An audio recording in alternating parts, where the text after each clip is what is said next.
Selamat datang kembali di Kastu Channel. Sesuai dengan judul video kali ini, kita akan membahas gimana sih cara menentukan saham dengan tepat. Di Indonesia saja sudah banyak perusahaan-perusahaan yang menginjakan kakinya di BEI, dari perusahaan kecil sampai perusahaan besar. Jadi di video ini saya akan membagikan pendapat saya dan cara saya dalam menentukan saham yang layak untuk dibeli. Saya akan memberikan 4 kriteria dalam menentukan saham yang layak dibeli oleh kalian para pemula. Kita harus melihat laporan keuangan, profil perusahaan, pemegang saham, dan grafik harga saham perusahaan tersebut. Yang pertama, laporan keuangan. Sebelum kalian membeli saham, saya sarankan agar kalian melihat laporan keuangan perusahaan tersebut. Kalian sebaiknya juga melihat nilai aset yang dimiliki oleh perusahaan tersebut. Dengan begitu, kalian akan memahami kondisi finansial perusahaan tersebut. Kalian juga harus mengetahui market cap dari perusahaan tersebut, setidaknya minimal 5 triliun rupiah. Jika lebih besar, akan lebih baik. Yang kedua, kalian harus mengetahui latar belakang perusahaan tersebut. Kalian juga sebaiknya mengetahui perusahaan tersebut bergerak di bidang apa. Saran saya bagi pemula, sebaiknya jangan dulu main saham perusahaan yang bergerak di bidang logam mulia dan hasil bumi, seperti batu bara dan lain-lain, karena biasanya harga saham tersebut bergerak berdasarkan momentum. Yang ketiga, kalian harus mengetahui jumlah saham yang dipegang oleh masyarakat. Sebaiknya, masyarakat tidak memegang lebih dari 50%. Semakin sedikit masyarakat memegang saham perusahaan tersebut, akan semakin baik. Yang keempat, kalian harus melihat grafik harga saham perusahaan tersebut. Sebaiknya bagi para pemula memilih perusahaan yang memiliki grafik dengan tren naik seperti grafik di layar kalian. Tetapi keputusan tetap ada pada kalian. Jadi semua keputusan kembali kepada diri kalian sendiri. Saran saya bagi para pemula, sebaiknya membeli saham yang tergolong LQ45. Tetapi tetap dengan memperhatikan 4 kriteria yang saya sebutkan tadi. Dari tadi saya menyebutkan LQ45, tapi tahu nggak sih apa itu LQ45? Jadi sebenarnya LQ45 hanya nama golongan atau kelompok yang dibuat oleh Bursa Efek Indonesia dan diberikan kepada 45 emiten dengan kriteria-kriteria tertentu. LQ itu sebenarnya singkatan dari liquid. Maksudnya, jika suatu saat kita mau mencairkan saham tersebut, langsung bisa, karena ada pembelinya. Ada kriteria-kriteria tertentu yang membuat suatu saham perusahaan bisa digolongkan ke dalam golongan LQ45. Salah satunya adalah kondisi finansial yang baik.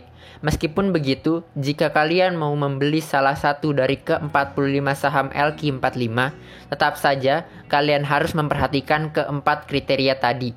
Ini adalah gambar grafik LQ45. Sekedar pengetahuan umum saja, LQ45 sudah ada sejak 13 Juli 1994.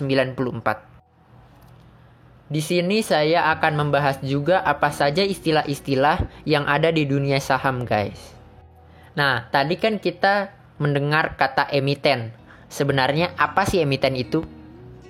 Jadi, emiten adalah perusahaan yang menawarkan sahamnya kepada publik untuk mendapatkan modal.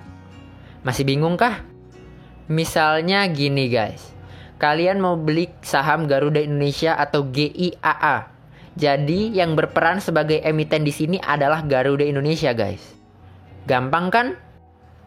Kalau tadi perusahaannya memiliki sebutan emiten, sekarang kalian sebagai pembeli saham tersebut disebut sebagai investor guys. Singkatnya, investor merupakan orang yang menanamkan modalnya kepada emiten guys. Berikutnya adalah saham blue chip. Mungkin kalian pernah mendengar istilah ini. Tapi apa sih sebenarnya blue chip itu?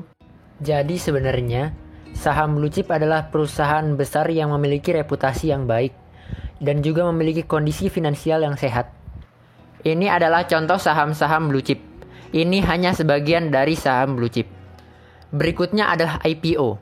IPO adalah penjualan saham kepada umum secara perdana atau pertama kali.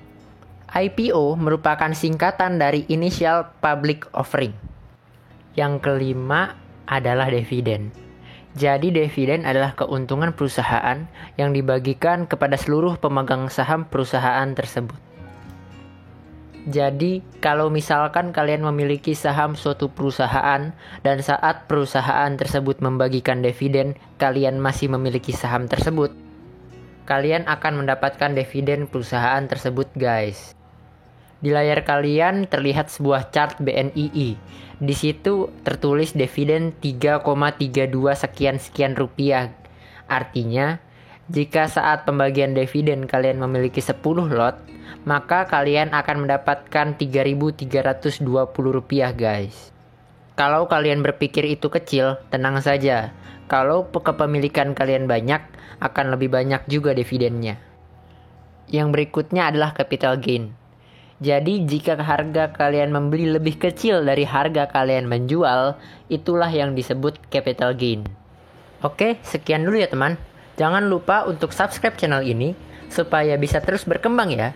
Thanks for watching.